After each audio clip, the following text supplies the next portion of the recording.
Hello and welcome back to another episode of LMScast. My name's Chris Badgett and I'm joined by a special guest, Ben Pines from Elementor. How are you doing, Ben?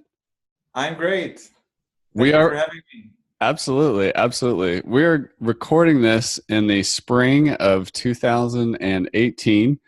And I just checked, Elementor had over, at this point, 700,000 downloads. So you're moving right along.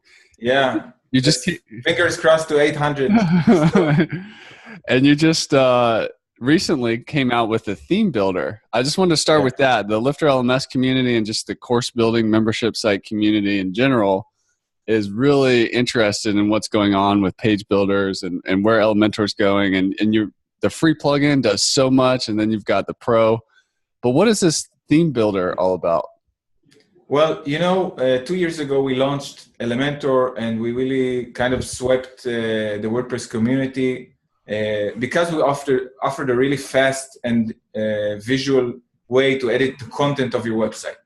But there was still something missing, and we spent, I think it was almost a year, developing the next step, next stage. So you're not just confined to what's inside the frame of your website, all the static content of your website. You can design every dynamic part of your website. And that's if you told me that like 5 years ago, I'd say it's really a dream, because, dealing with the header PHP, footer PHP, archive, single post, these are things that what usually designers do, either stop what they're doing and start dealing with code, or just give it to the developer and wait. And now they don't have to. It's all inside Elementor in a really smart way that we kind of figure out.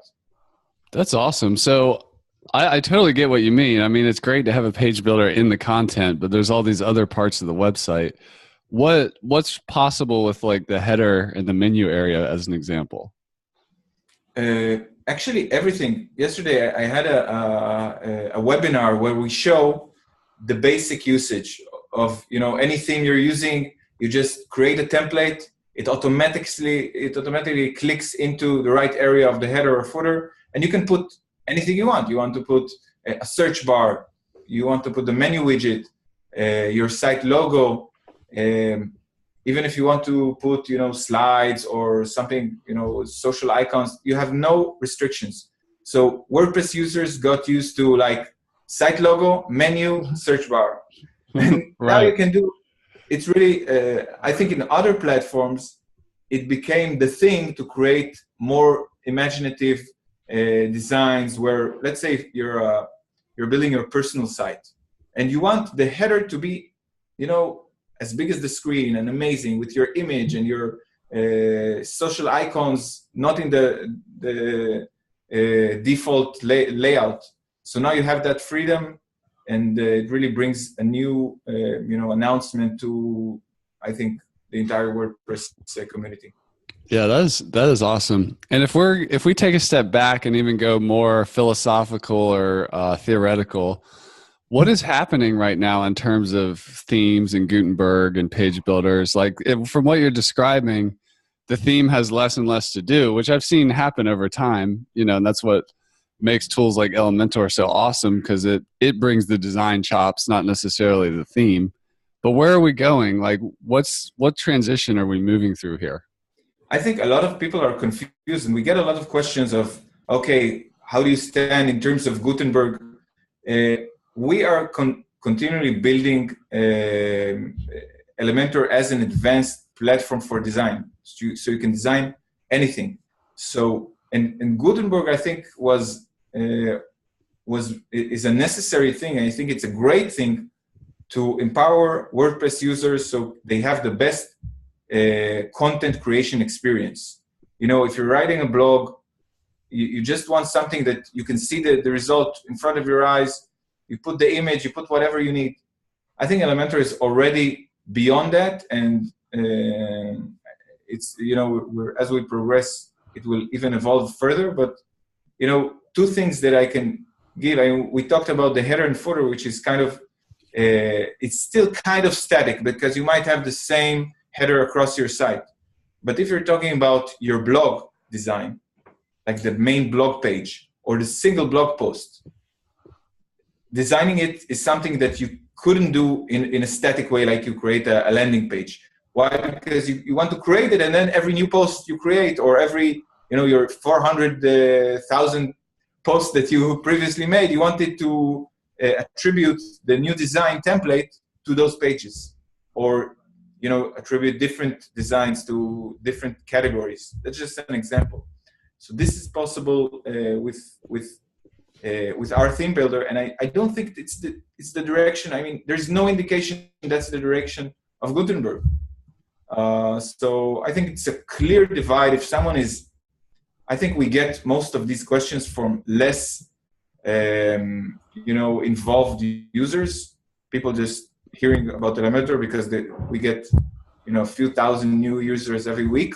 But the people inside the community, inside our Facebook group, we don't hear those questions because it's obvious. Yeah. Well, that's really good. I appreciate that. What does it look like when you combine Elementor and WooCommerce? Like if I have an e-commerce site, what does Elementor open up for me? So yeah, I think two huge advantages that we already brought, and WooCommerce is the second one that will come shortly.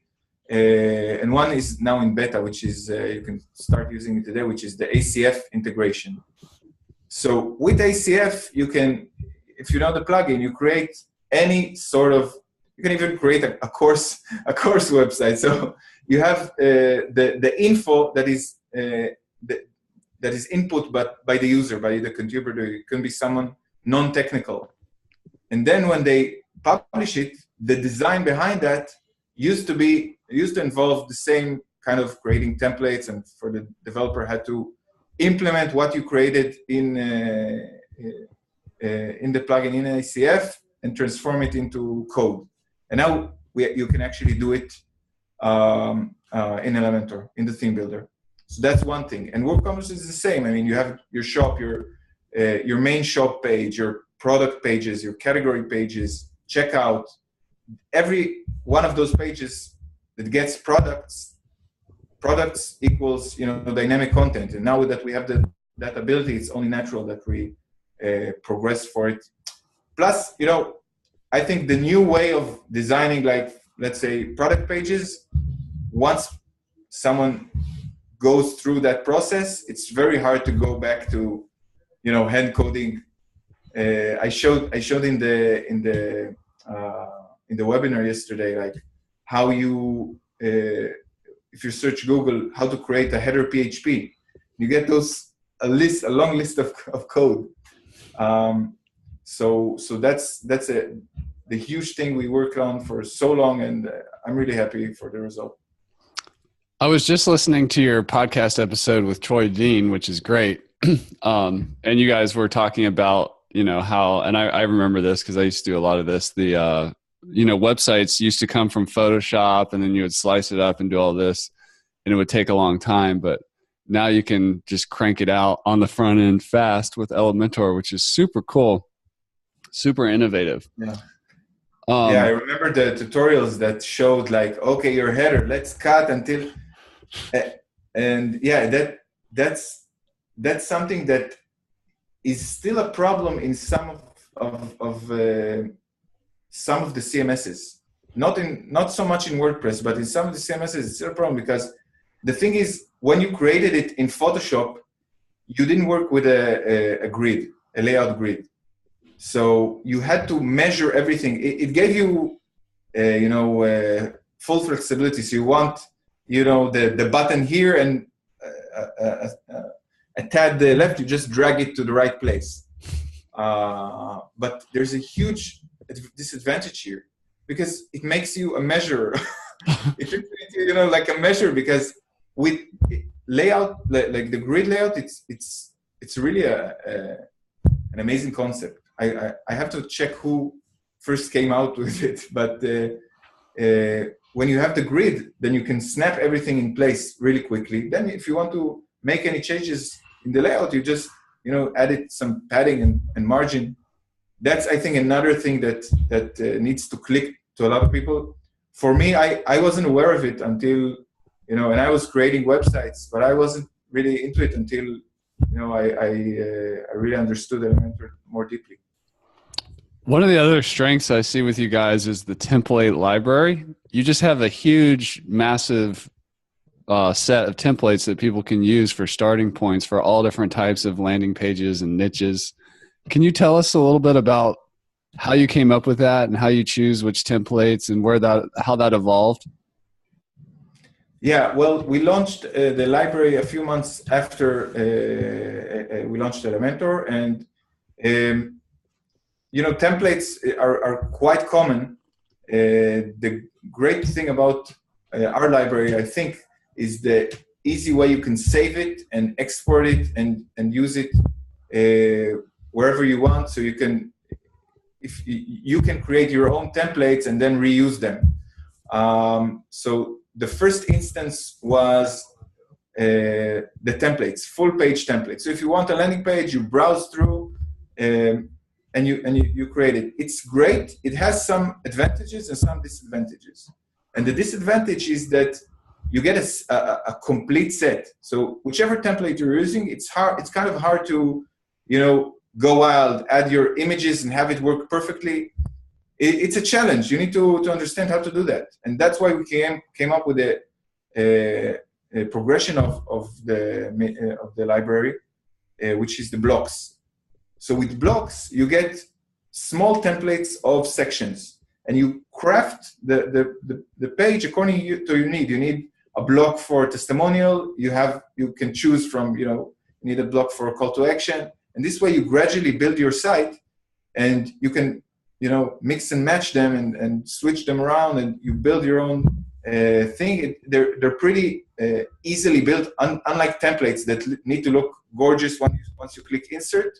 Blocks are more thought of in a simple way, so you can customize them and then add your own touch.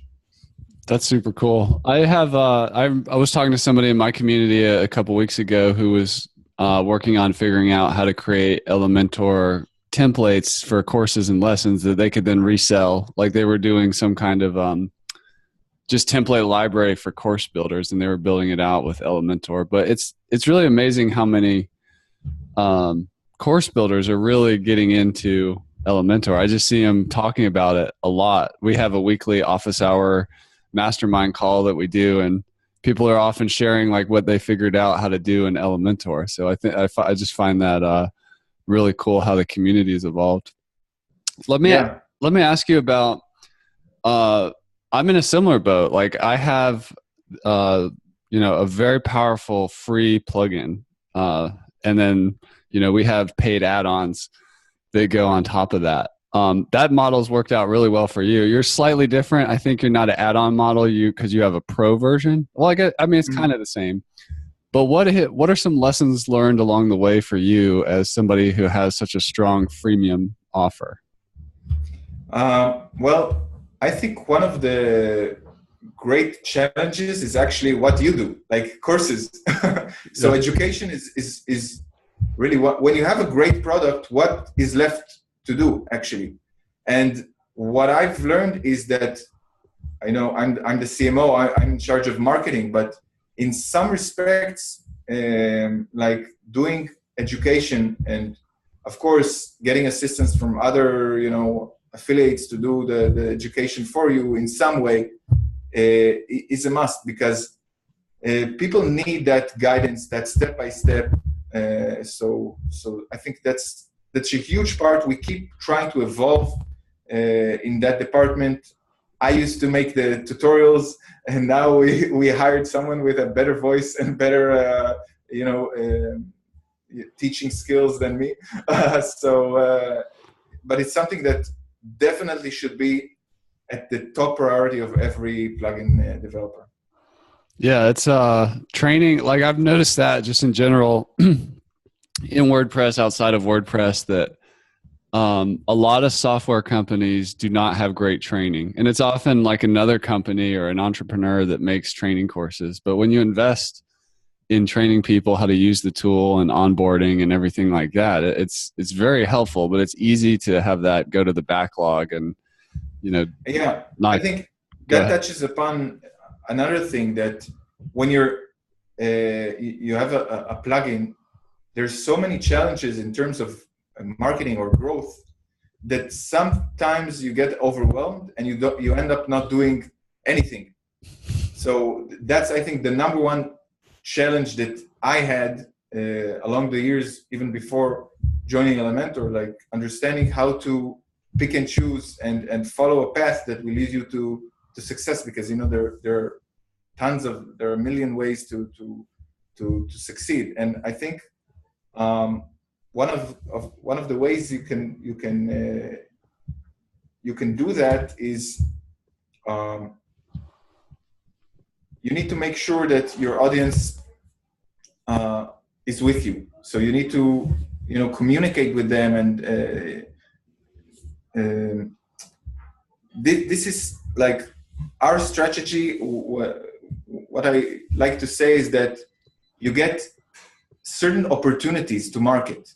So for example, if you released a new feature, so you're already into that feature and spreading the news, and you're into it, you have the energy, it's a great time to spread it out, create the best blog post you can about it, the best video.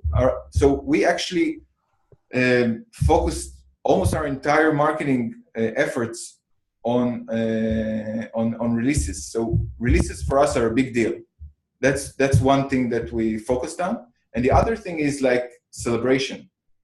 Like people love to celebrate events. And I think that if you have a course and you align it to certain dates, it can really boost your sales, and create, now with the header builder, you can create a top bar for Christmas, and I don't know, Earth Day. And I think Google are great at doing it. You go to the search results, you see those doodles, and it's not by chance, because people have a certain respect if you know how to celebrate. And it's like being a host, like having guests over, you're celebrating, you're happy, and that's cool.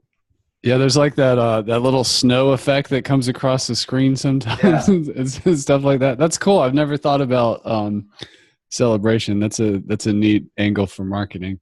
We actually have a tutorial showing how to do that snow effect in Elementor. Oh, do you? I actually just thought, like, I bet they can't do that in Elementor, but I guess you can. It's a bit of JavaScript, but it works. It's good. Yeah. That is awesome. Cool. Well, I wanted to ask you a unique challenge that you have, that I have, that WordPress has, is you're trying to build a tool that's works for newbies and advanced users. How do you solve that problem? Well, we always think about usability and UI. I think that correlates to all audiences. But our target audience are designers and web professionals. So you don't have to be a designer on Dribbble and have a reputation to be the best designer.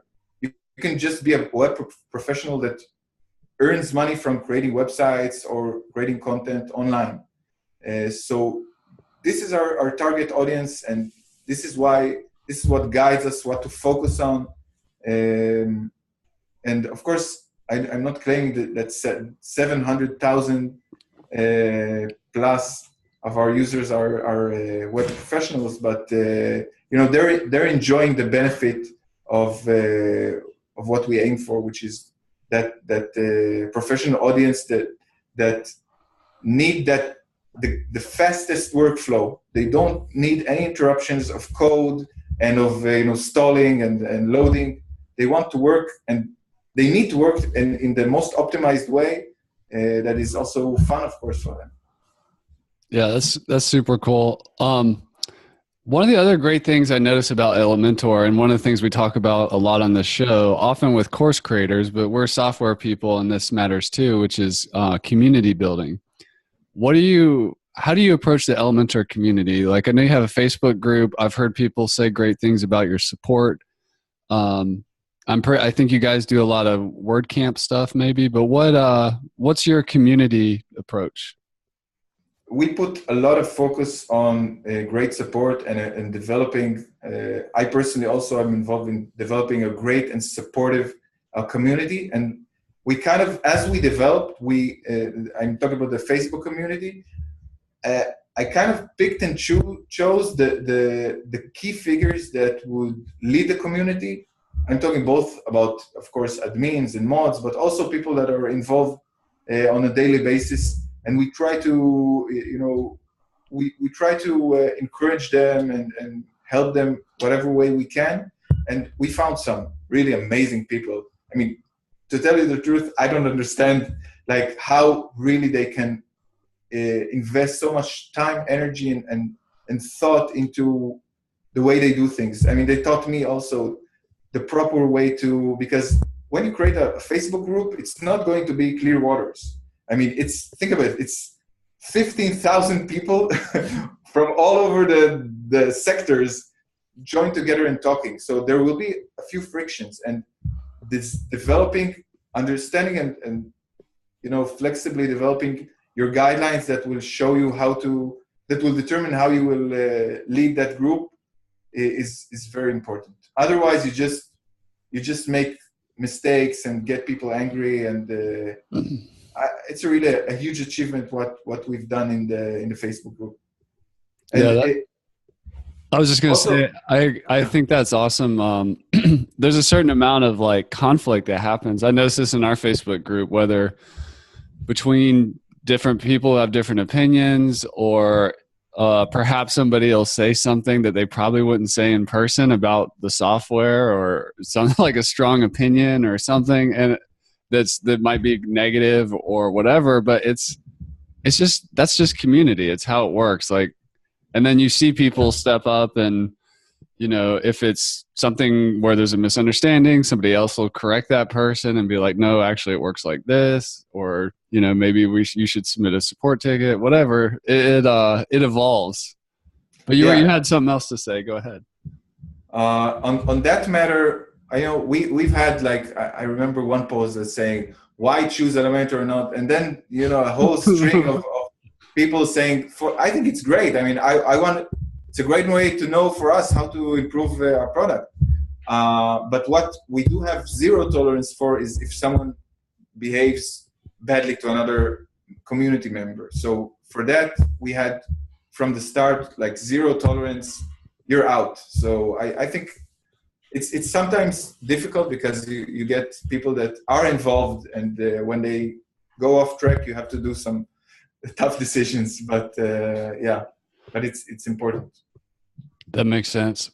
Well, just a few more questions. You made it to the bonus round where I'm just gonna ask you some things I'm curious about. What advice do you have for scaling? Like, you guys have had fast growth, and you've had to deal with all kinds of scaling issues, from, I'm sure, team traffic, the volume of inquiries and support and everything. Like, what have you learned along the way as a fast growing company?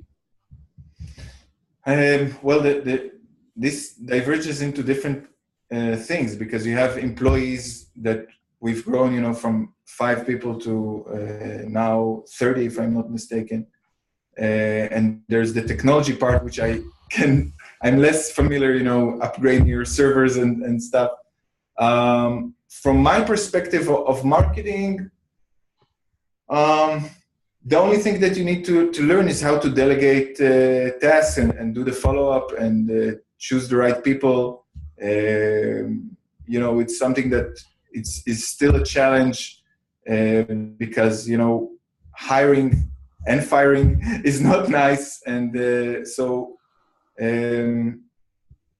think that's the challenge that you need to understand how to do. And it's something that runs, I think, even after your company has thousands of people. Yeah, that's awesome. Well, one more for the people. One of the things about design is that Elementor is a very powerful tool, and sometimes in the wrong hands, or somebody who's not a skilled designer, it's easy to kind of like, with any kind of website tool or theme or whatever, it's kind of easy to kind of mess it up or not make a great design, or take a great design and make it not a great design. What advice do you have for people, just some best practices when working with Elementor to keep the design standards high, and even potentially become a better designer themselves, or develop a stronger design eye? Like, what advice do you have there? Well, there are a few things that I would suggest. First of all, inspiration is important. So start, going to pages, websites that have those inspiration, like Dribbble, like One Page Love, where they have different landing pages or home pages. That kind of can give you the inspiration you need. Working with templates, starting out with a template or using a blog, that's also a great way for newbies to not make the most mistakes I see is like when someone is a marketer and doesn't have any idea about design, they just stack up things. They say, okay, how hard could this be? Let's just put this header and this, and that's just result. And the whole, the knowledge of learning about typography and spacing and layout, and that's difficult. It takes months. People don't understand. It's actually a profession. It takes months, maybe years to crack it down. It's also different from different languages.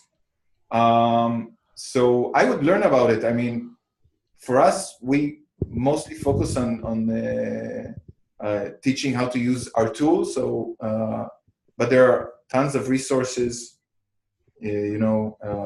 Check out Adam Preiser's course, and and you should spend the proper time learning all those things, so you don't make those mistakes. And ask, maybe the most crucial thing, ask a friend what it's like, because sometimes you're blind. You create it, you're sure that it's the best thing, but you show it to someone, preferably someone who knows about spacing, and you see that no margins, wrong colors, wrong typography, and that's something that you have to learn. So don't be afraid of the template.